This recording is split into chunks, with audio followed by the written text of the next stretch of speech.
Welcome to this Creativebug How To Screencast brought to you by myself, Colleen Lynch, a librarian at the New Haven Free Public Library, working for I've Squared, our dedicated space for creatives and entrepreneurs.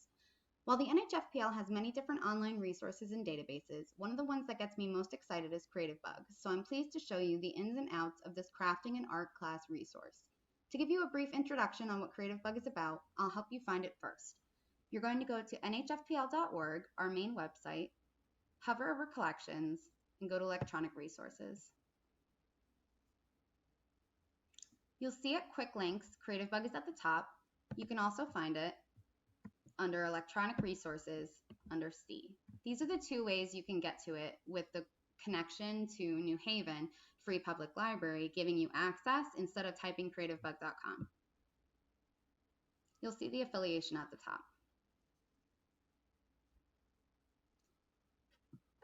I'm logged in, so I'm going to have to log out and show you how to make an account since I already have one.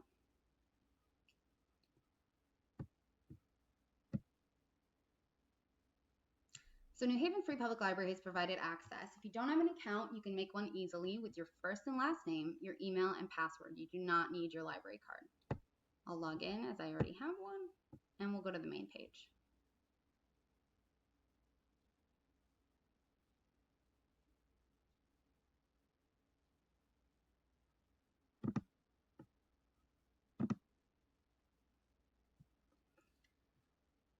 Now, quickly, I'm going to show you a video about Creativebug and what it has to offer, created by Creativebug, and then we'll find it at the bottom under About Creativebug, and then we'll come back and go into how to navigate the site and its main features.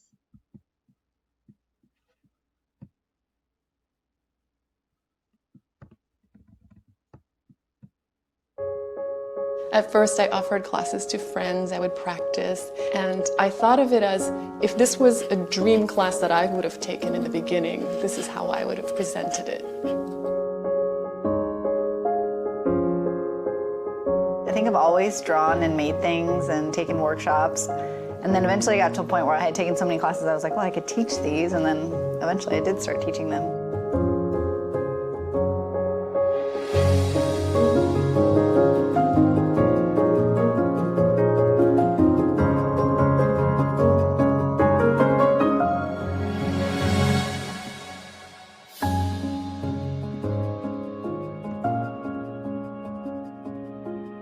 If I want anything in the world, it's to be able to encourage people. I'm giving away all my secrets, so you can tell exactly how I'm thinking.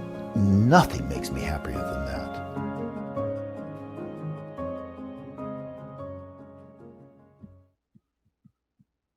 Okay, so let's go back up to the main page. Here you'll see the site is broken up into 4 main tabs: Classes, Inspiration, CBTV, and Daily Practice. We'll go into each one and what they're all about. On this main page, or when you click Classes, you can find every single one and start there.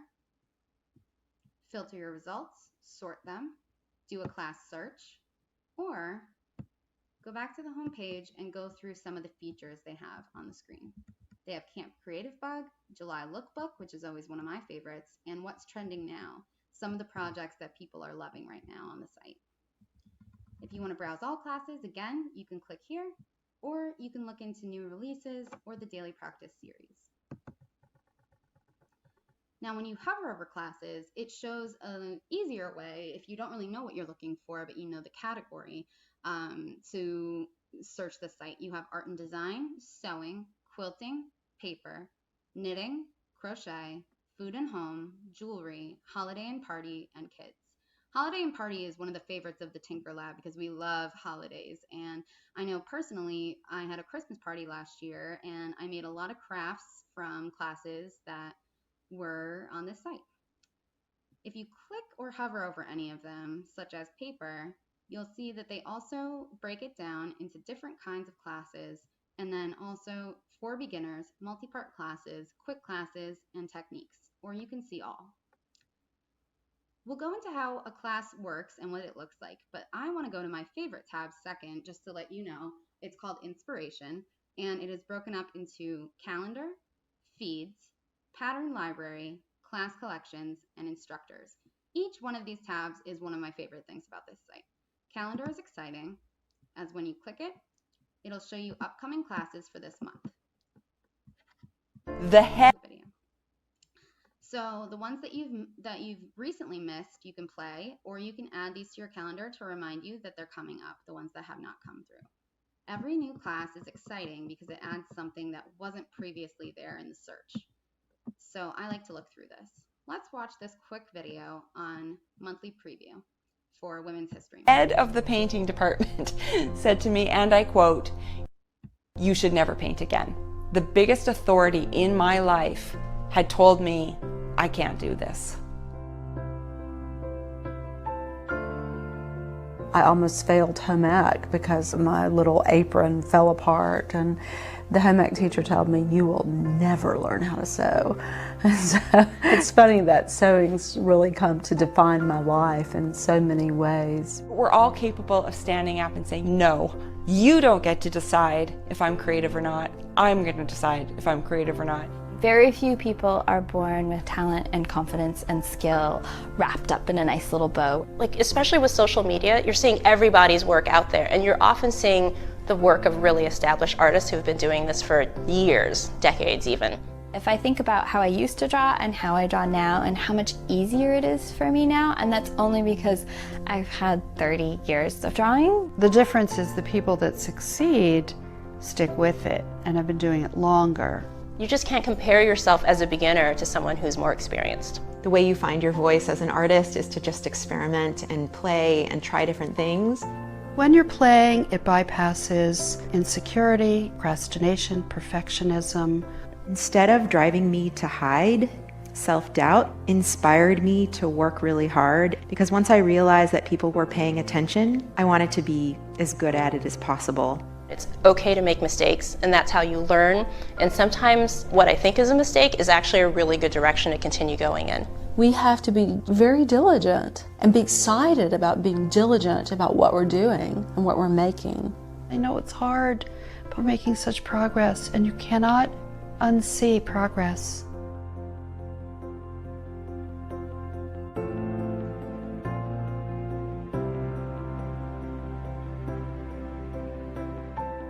That for inspiration. All right, so then we'll go to inspiration feeds next. This is a gallery of finished crafts people have uploaded to the site or put on their Instagram. You can scroll through endlessly, and when you see something that inspires you and you want to know more information about it, you can click or hover like so. Always go to load more. There are endless crafts you can go through. There was one I was looking at earlier that I'd like to feature. But you can see this is sort of functioning like Pinterest.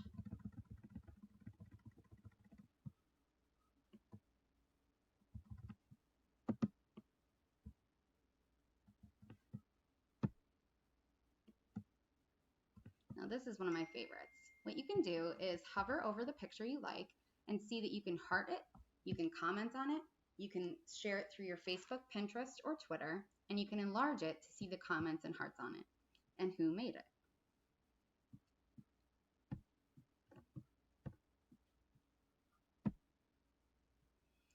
This class was Week 4 Oil Pastels Ceramics from Granada by Francine Clouden on July 19th. So you can see the sort of community social aspect of this site by using the gallery and getting inspiration for other things through the people that use the site just like you. Next is one of the most exciting things, I think, Pattern Library.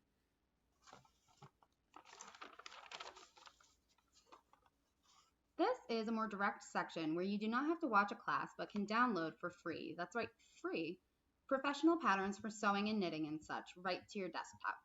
Many times people spend money for professional patterns this well done, so definitely take advantage of this database if you sew or knit. It's a fantastic feature. One that I caught my eye earlier was this one, Super Granny Crochet Super Scarf. You'll see there's a quick description on each one, and it'll tell you right away the skill level and the yarn that you need, the hook, the gauge. If you click download,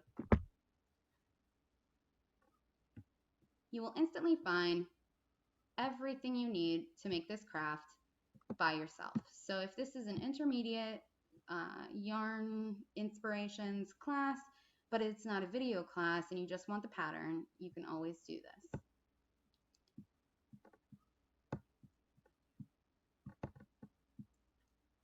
Next is class collections. Now Creativebug has put in under different titles in inspiration different classes that you can take. So Leather Love, for instance, Let Your Faux Garden Grow. One of my favorites was sketchbooks. And in fact, we're doing a class on August 7th for our Take and Make kits that you can email ivesquared@nhfpl.org. You can talk to our chat, or you can call the library to ask more about it. Japanese Side Sewn Sketchbook by Jody Alexander. It tells you how long it takes, 1 hour, 9 minutes, and it gives you a preview if you press play. But I'll skip this for now. Just wanted to let you know that there are class collections you can go through. It's a great way to get inspiration instead of having to search a specific keyword. Lastly, my favorite section, instructors. If you take a class and you like one of the instructors, you can filter these instructors, you can go A to Z, you can search, or you can just go down and see different ones that you maybe have not noticed before. I was doing this earlier and I had never taken a class by Cowpatch, but I saw her smiling face and decided to look into her. Now she has a wonderful video feature of her work, and each artist page at least has their name, a picture or a video, and where they come from, and a description. What's great is if you like some of the things she's made, you can go to her Etsy site. So this is a great way to sort of shop through Creativebug. You can contact this person through social media and follow them, and they have other website links, all under links. If you took one class that you liked, these are the list of all of Cal's classes, and then she's got a gallery that you can use for inspiration as well. Let's watch a quick video of behind the scenes of Cal's work.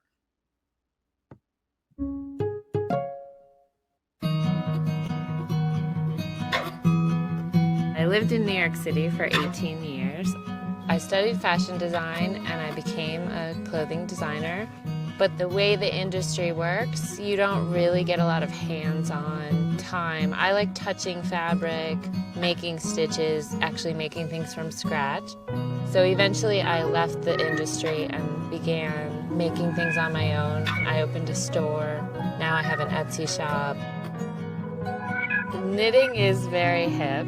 Crochet, it's definitely a stepsister. I think crochet is so beautiful, so I'm really on a mission to change the image of crochet into something really fashionable and beautiful. I really love wearing handmade clothing. It just feels so much better. You don't really need that many clothes, and you certainly don't need to throw them away every season. If you have a quality garment, it could last a lifetime. I love to play with the chickens. I play with them all the time. They don't like to play with me, but I like to play with them. I make clothing, but I've never really been interested in the fashion world of clothing and clothes that are not practical for daily living. I like to use really utilitarian fabrics that are going to hold up to a chicken claw getting caught in them. And I kind of always was a functional designer, but living up here makes my clothing be really practical, even more so. I think we're all craving a return to using our hands. Even if everyone can't make their own clothes, just by doing it a few times, they will appreciate the process and try to make more conscious choices. Some people might find it unusual that what I do for a living is actually the same thing I do to relax at the end of a day. It's just what I love, and it's so soothing, and the difference between work and play is a very fine line, if there's even a line at all. If there's even a line at all, I love that. So how's that for inspiration? Now, thinking of crochet, I'm thinking of a class collection I was looking at previously, and we'll go into what classes look like now. So there was a collection that I thought was fun for this month, Christmas in July. And as you can see, it tells you on each one how long it takes, the name of the class, who did it, and the average rating. So I found Knitted Fox by Megan Kreiner, 31 people, average of 5 stars, takes an hour 22 minutes, and I thought this was one of the cutest patterns, so I figured we would go into it as the class example. Each class has a video as a description and overview. Clicking on description, this is the navigation bar right underneath the video. So you'll see right away what level the class is, how long it takes, who it's taught by. You can go to their page. You can see the finished product and a little description.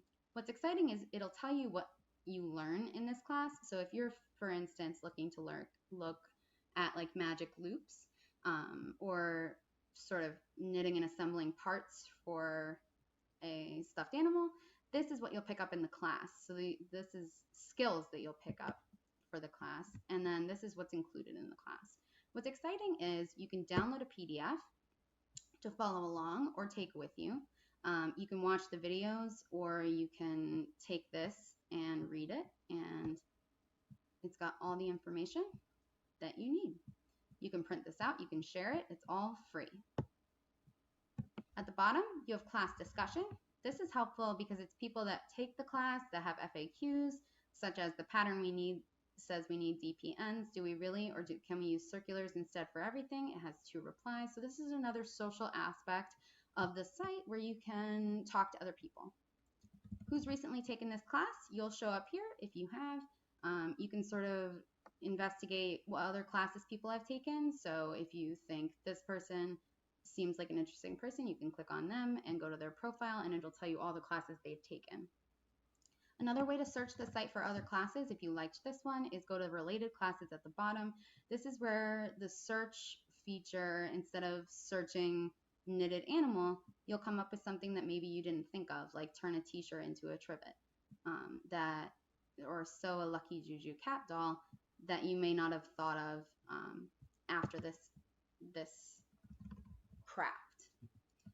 Now going back up, you can click on chapters, and it'll break it up into overview and materials at the start, and then into the different parts of the fox, the head, the body, and assembling the fox. And it tells you at the right each length of time it'll take for those videos.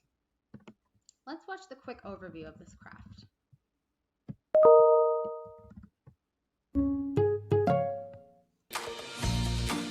Hi, my name is Megan Kreiner. I'm the author of Crochet a Zoo and Bath Time Buddies, and I thoroughly enjoy creating little critters out of yarn. Today we'll be creating this adorable little knitted fox. For this pattern, we'll be working in a magic loop, working with waste yarn to create the shaping of the front of the face, and then we'll work on stitching the whole thing together.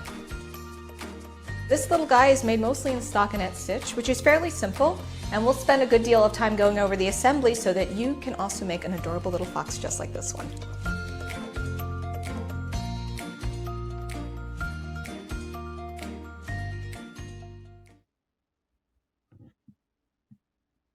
To make your fox, you will need the following materials: worsted weight yarn. Next, it'll give you a list of materials that you need and a PDF download of these materials that you can take with you to the store. It has a gallery, which is exciting because not only can you see more pictures of the finished product and what it should look like, but you can go down to the community gallery, upload your own image of your finished product, or see other people's and see how they came out, such as this one. Next is discussion, which we've gone over. Notes is helpful. You can write where you left off in the videos, things you need to pick up, little notes about how to do a magic loop, etc., and they'll all save on this class. Another saving feature is adding this to your watch list in case you want to come back to it and you don't have time to watch the full class. It'll come up in your watch list, which is up here under your profile. Recently watched will also come up. Next, another great feature is transcripts. If you have something that went a little too fast, or you want to double check something, or you just read better and you want to follow along with the video by reading, you can download the transcript for free. And the PDF download is right there. All right, and lastly, we'll go into daily practice, which is a collection in itself of, well, we'll go into CBTV, but we'll skip really quick to daily practice, which is a class collection in itself, but it's highlighted because it takes a format unlike the other classes.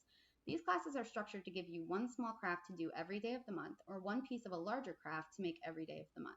Some people find it zen and helpful to make crafting and artistry a daily practice, and it helps them build on their skills from beginner to intermediate. And sometimes crafts or projects take longer than a few hours, so these classes are when that is the case.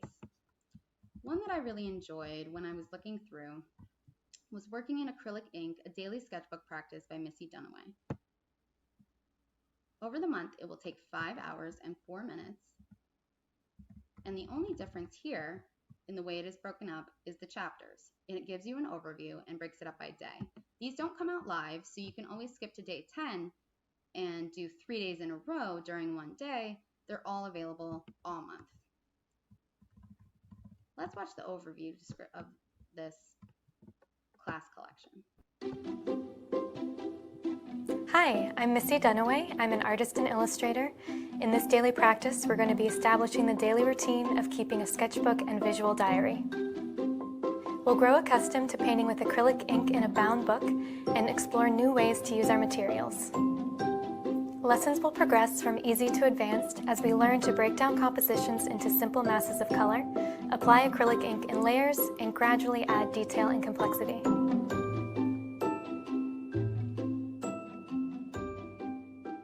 So this is just great if you want to invite more creativity into your life, but don't know where to start.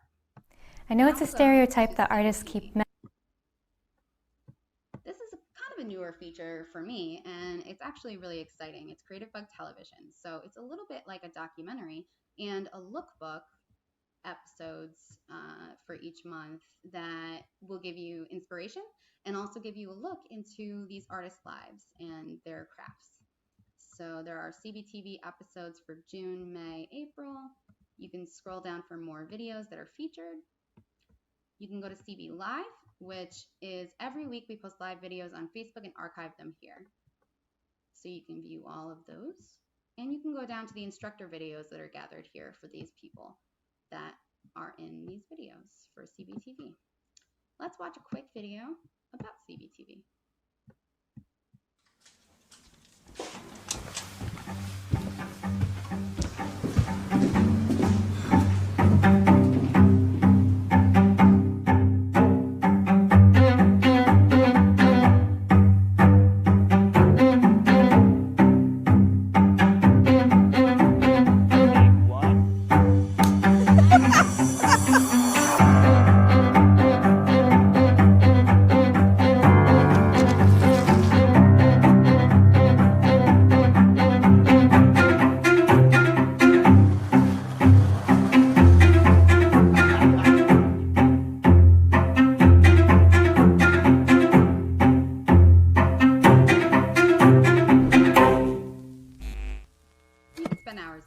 Honestly.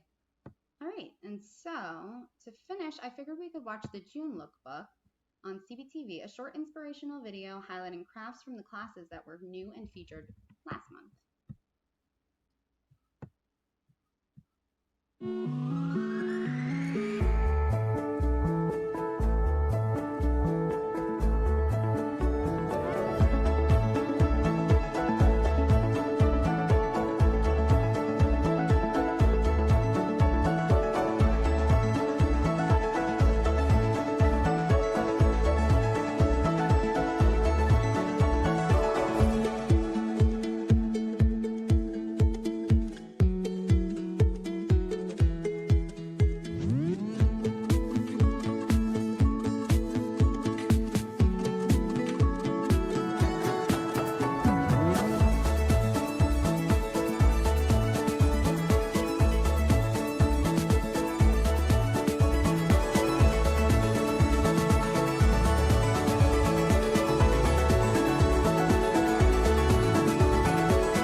Log into Creativebug through the library today to get started.